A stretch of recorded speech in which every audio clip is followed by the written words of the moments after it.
UDPS ezali parti politique oyo esalema pour libérer mboko oyo na ba dictature nyonso toyeba o nati o tozana o lelo ezali donc pour to libérer mboka oyo. Je tiens à préciser que je serai le président de tous les Congolais. Je serai le président des Congolais qui m'ont élu et de ceux qui ne m'ont pas élu.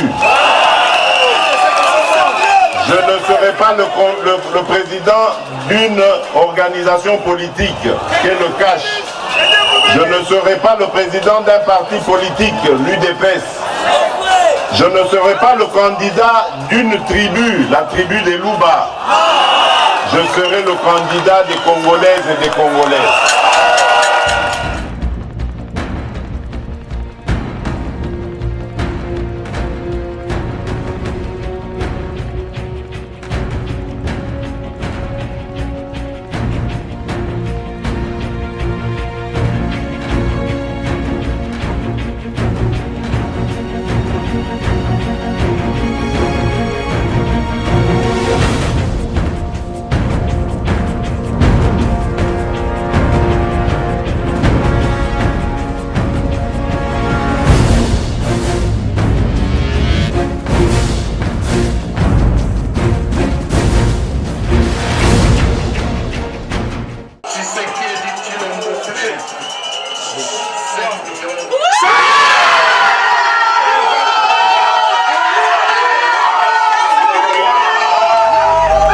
Pour la petite histoire, Félix Antoine Tshisekedi Tshilombo est né le 13 juin 1963 à Kinshasa, en République démocratique du Congo.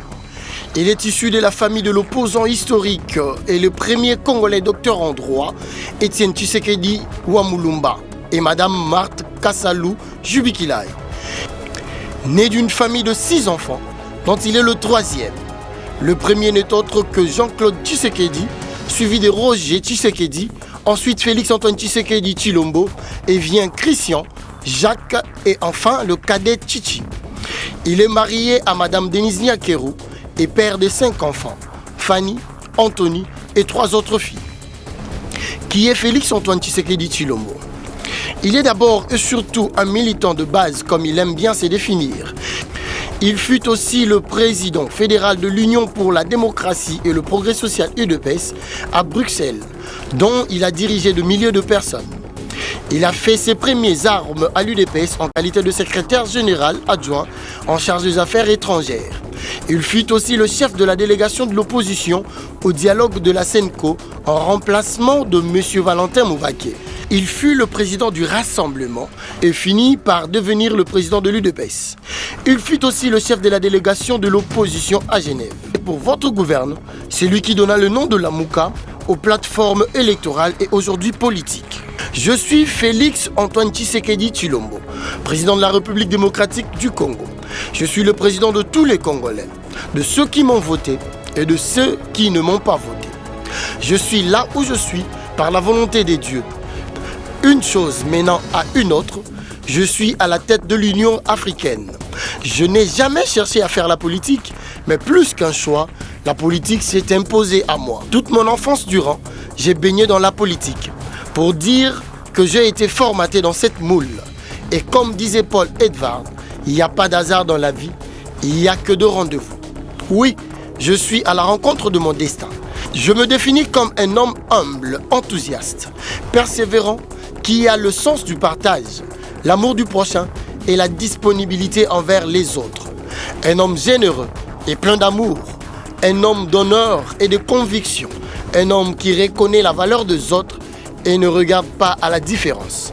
Mais mes adversaires me définissent et me traitent de figurant. Les gens ont de préjugés sur ma personne. Bon, on ne peut pas plaire à tout le monde. On me fait de chantage et on veut me faire croire qu'ils m'ont fait un cadeau.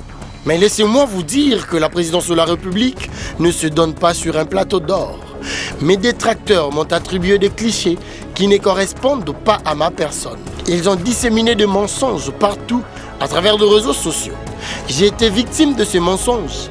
Ils m'ont sous-estimé et m'ont traité de tous les maux. Je supportais des critiques, des humiliations, des boycotts, des obstacles, de blocages, de menaces ont été souvent dressées sur mon chemin. Mais cela n'a jamais entamé ma détermination et ne m'a pas empêché de suivre ma trajectoire. Car le vainqueur ne lâche pas. Ces épreuves m'ont forgé, m'ont renforcé et m'ont transcendé. J'ai appris le temps de me construire. Tout doucement, je me suis taillé une personnalité. Peu à peu, j'ai montré ma vraie face. Le jeu de Zentik, de provocation, ont eu raison de moi. Je me suis dit, c'est maintenant ou jamais. J'ai pris mon courage politique en mettant fin à la coalition FCC Cash. Je surprends là où on m'attend le moins. Je ne m'accroche pas au passé. Je n'ai pas envie de me plaindre. Quand je me retourne et regarde mon passé, je ne prends que des moments positifs qui sont constructifs pour le futur.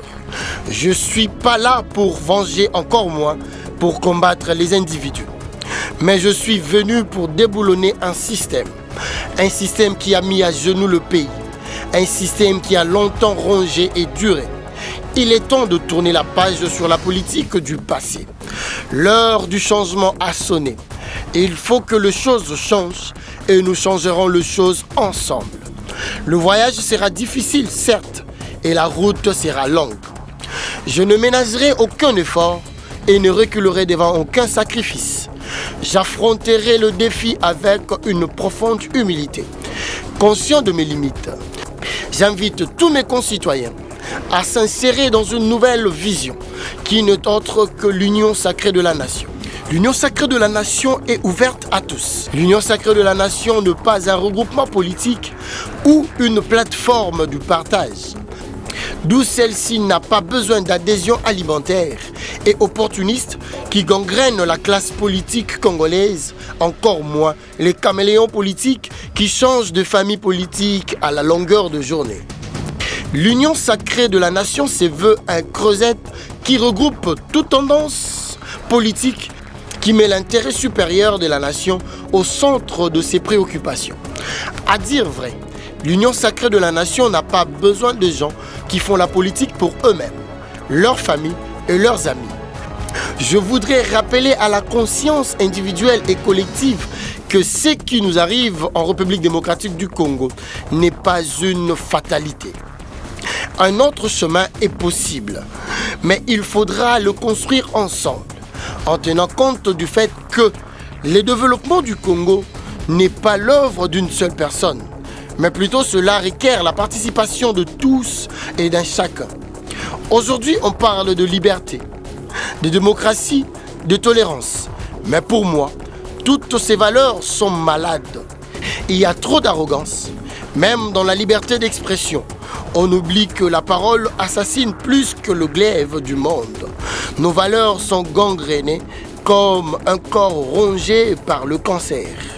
C'est pourquoi j'estime que pour une bonne gestion de nos sociétés, il faut des leaders moraux. Il est temps de remettre le pendule à l'heure. Il est temps de changer de mentalité. Il nous faut sortir de cette culture de médiocrité. Pour ce faire, il faudra reconfigurer le logiciel mental de certains Congolais. Le pays va mal, on ne peut faire si d'une telle réalité. Et comme le grand historien congolais Isidore Ndaïwel le disait, le Congo est malade de ses hommes. Le Congo souffre de multiples maux. Aujourd'hui, une prise de conscience s'impose pour faire changer le comportement antisocial. Pour ce faire, chassons nos démons intérieurs, alors nous serons plus forts de chasser les démons extérieurs. Et comme le président Kennedy, une de mes idoles, disait, ne te demande pas ce que ton pays peut faire pour toi, mais plutôt ce que tu peux faire pour ton pays. Et pour paraphraser le maréchal Mobutu qui disait, le président fondateur n'est pas un magicien. Seul, il ne peut rien. Mais avec l'appui de son peuple, il peut tout. Dans un sens comme dans un autre, cela est valable à toutes les nations du monde. Qu'à cela ne tienne, que chacun assume sa place des citoyens, sans attendre qu'on ne lui demande de le faire et prendre conscience que le devenir du pays passe par lui. À savoir que le développement d'un pays ne se décrète pas, mais se construit. À chacun d'apporter sa pierre à la construction de l'édifice, car le Congo n'a pas achevé sa construction nationale. Maintenant, il faut que ce pays retrouve sa dignité. Peuple congolais, ceci est notre moment, ceci est notre heure. Il est temps de changer de mentalité et de comportement. La crise des valeurs sévit. Nous devons rompre ce cycle des antivaleurs qui ont longtemps existé au sein de la communauté congolaise. L'heure n'est plus au discours, mais plutôt aux actes. La devise du changement n'est pas un pur simple slogan, mais encore moins un verbalisme creux, mais plutôt un concept qui prend tout son sens à mes yeux. Peuple congolais, il est temps de se lever, il est temps d'attirer, il est temps d'offrir un nouveau cap à ce pays. Nous devons construire un nouveau Congo. Aux femmes, je réitère qu'elles ont leur place dans le développement.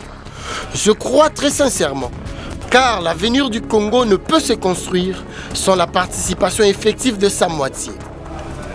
Je me demande toujours comment peut-on reconnaître aux femmes des qualités éducatives et familiales et les exclure en même temps collectivement de la gestion du pays.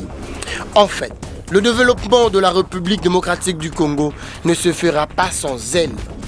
Laissez-moi vous dire, je n'aime pas la République démocratique du Congo parce qu'elle fait 2 345 067 km². Je l'aurais aussi bien aimé si elle en faisait moins. Si j'aime mon pays, c'est surtout parce que j'aime les gens qui y vivent, dont l'histoire donne sens à la mienne. Raison pour laquelle c'est que je désire de plus un meilleur pays pour mon peuple et un meilleur peuple pour mon pays. Mon vœu le plus cher n'est autre que d'inscrire mon nom en lettres d'or dans l'histoire de mon pays. Telle a été la réponse du berger à la bergère.